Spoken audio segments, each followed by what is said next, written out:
नमस्कार मित्रों, मैं राजा मीनारा ज्ञानोदय कोचिंग क्लास कैरोदा के इस यूट्यूब चैनल पर आपका हार्दिक स्वागत करता हूँ। अपन ने पिछली वीडियो में देखा व्रत के बारे में अपन चर्चाएं कर रहे थे कि व्रत क्या होता है, व्रत किसे कहते हैं, व्रत की परिधि क्या होती है, व्रत का क्षेत्रफल क्या होता है, क्षेत्रफल की इकाई क्या होती है, इसके बारे में अपन ने चर्चा करी थी।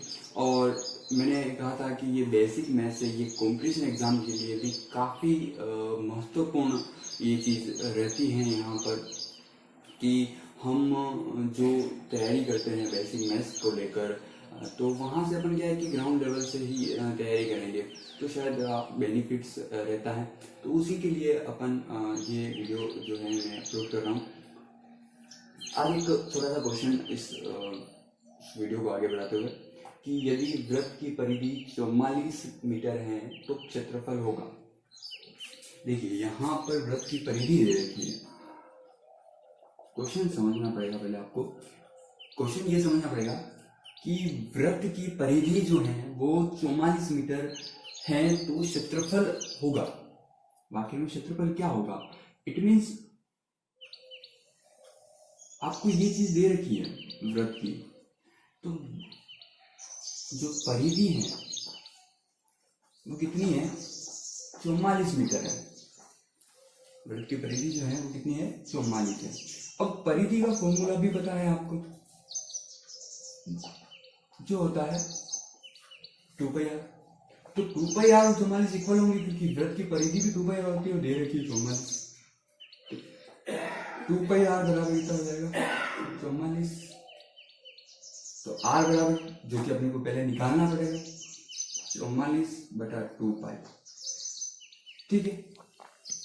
अब यहाँ पर क्षेत्रफल पूछा है तो आपको दो से ये काटना है ऑलरेडी, जो कितना आ जाएगा? 22। तो r बराबर कितना आ जाएगा? 22/π। आगे सोल्व करने की जरूरत नहीं है आपको।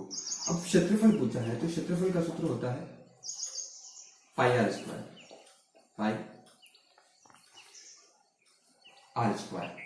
r की वैल्यू r की जगह पुटअप करनी है, आंसर आ जाएगा आपका 22/7। नहीं करेंगे यहाँ पर क्योंकि पाई यहाँ दे रखा है, तो पाई इंटू r² यानी कि 22 का 22 इंटू 22 कर देंगे बटा पाई इंटू पाई। पाई से पाई कैंसिल हो जाएगा, बचेगा क्या अपने पास? देखिए 22 इंटू 22 बटा 22 इंटू पाई बचा तो 22/7 यानी कि 7 ऊपर आ जाएगा। 22 से 22 कैंसिल, 22 इंटू 7 कितना हो जाएगा? 154 सेंटीमीटर स्क्वायर। इसका क्या आ जाएगा? वृत्त का क्षेत्रफल आ जाएगा। बहुत ही इजी क्वेश्चन है, कुछ नहीं करना था। परिधि दे रखी थी, परिधि को परिधि के बराबर रखा अपन ने, फिर r फाइंड किया।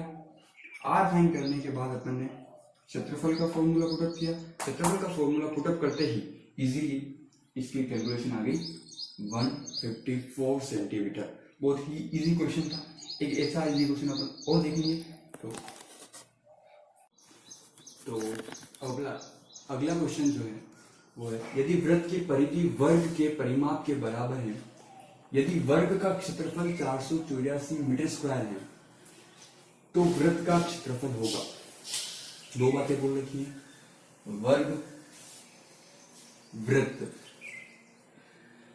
वृत्त की परिधि जो है परिमाप होता है सेम है, वर्ग का परिमाप जो भी है दोनों क्या है? इक्वल है। तो पहले इस फर्स्ट वाले लाइन से ही अपन इस क्वेश्चन की क्या करेंगे? हल की शुरुआत करेंगे। तो वृत्त की परिधि बराबर है वर्ग के परिमाप के बराबर। तो वृत्त की परिधि हो जाती है यहाँ पर 2πr और वर्ग का परिमाप हो जाता है 4 इंटू भुजा। 4 इंटू भुजा मतलब 4a, 4 इंटू a यानी कि भुजा हो जाता है। क्यों? क्योंकि यहाँ पर एक छोटी सी मैं आपको स्ट्रक्चर बता दूं कि ये आपका वृत्त होता है और ये आपका वर्ग होता है। ठीक है। तो यहाँ से इसकी परिधि जो है वो और ये दोनों क्या है? इक्वल हैं।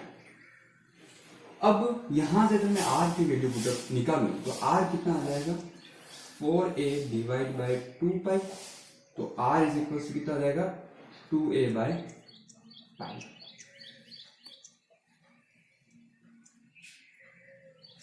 ये यहां पर ये आ गया। अब ये लाइन में यदि वर्ग का क्षेत्रफल दे रखा है, वर्ग का, तो इक्वेशन फर्स्ट भी दे सकते हैं अपन। वर्ग का क्षेत्रफल दे रखा है 484 और वर्ग का क्षेत्रफल होता है ए स्क्वायर इक्वल टू 484, तो ए इक्वल टू कितना आ जाएगा, रूट 484। समझने वाली बात ये है कि अगर रूट 484 में भी 22 का वर्ग होता है, रूट 22 इंटू 22 जब अपन करते हैं तो में भी 484 आते हैं। तो अपन यहाँ पर एक बार चेक कर लेते हैं कि ए बराबर कितना आ रहा है। 22 इंटू अगर 22 करते हैं, 22 44 का 4, 22 44 होता है तो हो जाएंगे 48 हो जाएंगे। तो ये आपका सही है। यहाँ आ जाएगा 22 मीटर, 22 मीटर से आ जाएगा, वर्ग की भुजा आ जाएगी। यहाँ इक्वेशन देखो, अगर मैं यहाँ पर 22 पुटअप कर दूं तो मेरे को आर मिल जाएगा, और आर मिल जाएगा तो क्या निकाल सकता हूँ, क्षेत्रफल निकाल सकता हूँ। तो डायरेक्टली मैं डायरेक्ट क्षेत्रफल का फॉर्मूला लगा रहा हूँ। यहाँ देखना क्षेत्रफल क्या है, पाई आर स्क्वायर। ध्यान देने वाली बात है, ध्यान देना, आर अपने पास है तो पाई इंटू आर की जगह 2a की जगह लिख देंगे 22 का होल स्क्वायर बटावा पाई का होल स्क्वायर। देखो अगर अपन यहाँ पर वैल्यू पुटअप करते हैं फिर राइट मान रखते हैं, इससे इजीली यहाँ से हो सकता है। तो पाई इंटू क्या हो जाएगा, इसको डबल बार लिख दूं मैं, या वाली यूं लिख दूं मैं, 44 इंटू 44 दो बार हो जाएगा, 22 44 44 का वर्ग यानी कि डबल बार हो जाएगा, बटा पाई इंटू पाई। देखो इजीली कैलकुलेशन हो जाएगी, पाई से पाई कैंसिल हो जाएगा, 44 इंटू 44 बटावा 22 इंटू 7, 22 दूना 44 हो जाएगा, 7 दूनी 14, तो 44 इंटू 14 जो आपका आएगा कैलकुलेशन, वो यहाँ पर आप कैलकुलेशन कर सकते हो, बहुत इजी है। 16 हासिल का एक, फिर 15, 4 और 4, 6, 9, 5, 596 मीटर स्क्वायर आपका क्या आ जाएगा, 596 मीटर स्क्वायर आपका क्या आ जाएगा, वृत्त का क्षेत्रफल आ जाएगा। बहुत ही इजी क्वेश्चन है। आप इस तरह के जो क्वेश्चन है आप खुद बनाकर सॉल्व कर सकते हैं।